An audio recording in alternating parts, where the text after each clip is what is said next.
మనందరి అభిమాన నాయకులు ఈ రాష్ట్ర ముఖ్యమంత్రి రేవంత్ రెడ్డి గారు పాదయాత్ర ద్వారా వేదిక దగ్గరికి వస్తా ఉన్నారు.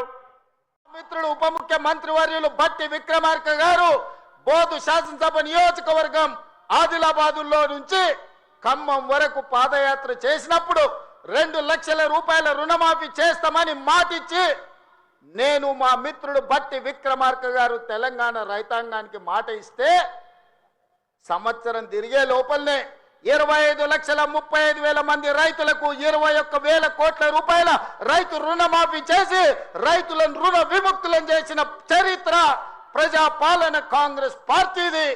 ఈ రోజు దేశానికే మనం ఆదర్శంగా నిలబడ్డాం.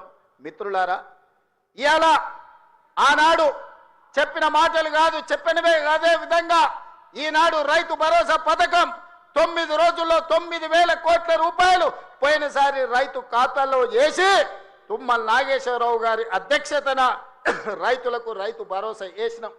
ఈనాడు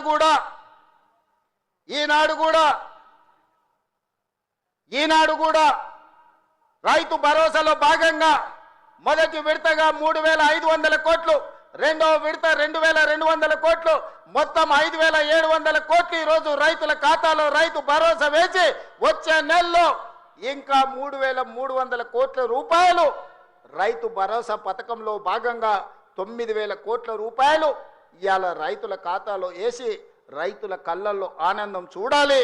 వ్యవసాయం దండగ కాదు, వ్యవసాయం పండుగ చేయాలని ఒక గొప్ప సంకల్పంతో ఈనాడు ఇక్కడ మనం ఈ కార్యక్రమం తీసుకున్నాం. మిత్రులారా, ఇంత మంచి పండుగ కార్యక్రమం చేసుకుంటూ రైతులను ఆదుకుంటూ రైతుల కష్టాలు తీర్చుకుంటూ సాగునీటి ప్రాజెక్టులు పూర్తి చేసుకుంటూ రైతుల అవసరాలు ఏమున్నాయో అడుగుతూ ఇల్లు తిరుగుతూ రైతులు పండించిన సన్న వడ్లను ఈనాడు పేదలకు 3,15,00,000 మంది తెలంగాణ బిడ్డలకు ఇవాళ సన్న బియ్యం తెలంగాణ పండించిన బియ్యాన్ని ఇవాళ పేదలకు అందిస్తున్నాం.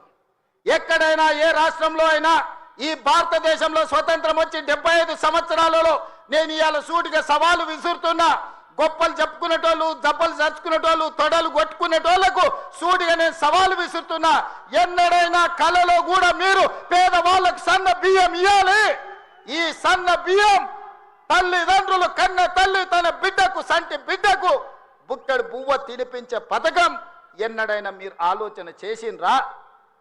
మీరు గడిలలో ఉండి సన్న బియ్యం తింటుంటే, దావతులు చేసుకుంటుంటే, బిర్యానీలు తింటుంటే పేదవాళ్లకు దొడ్డు బియ్యం ఇస్తే వాటిని తినలేక పశువులకు దానా పెడుతుండవు. తుమ్మల నాగేశ్వరరావు గారు సజీవ సాక్షి. ఆనాడు అన్న పెద్దలు నందమూరి తారక రామారావు గారు యువ న్యాయవాదిగా జగిత్యాలలో న్యాయవాది పదవిని బాధ్యత నిర్వహిస్తుంటే పిలిచి భుజం తట్టి నీకు ఎమ్మెల్యే టికెట్ ఇచ్చి నీకు ఎక్సైజ్ శాఖ మంత్రి ఇస్తే సంవత్సరం తిరిగే లోపలనే అన్న ఎన్టీఆర్ను వెన్నుపోటు పడిచి నాదెండ్ల భాస్కరరావుతోని జట్టు కట్టిన నువ్వు నాదెండ్ల భాస్కరరావు సోపతిని వదిలి కాంగ్రెస్ పార్టీలకు వచ్చి 40 సంవత్సరాలు పూర్తయింది.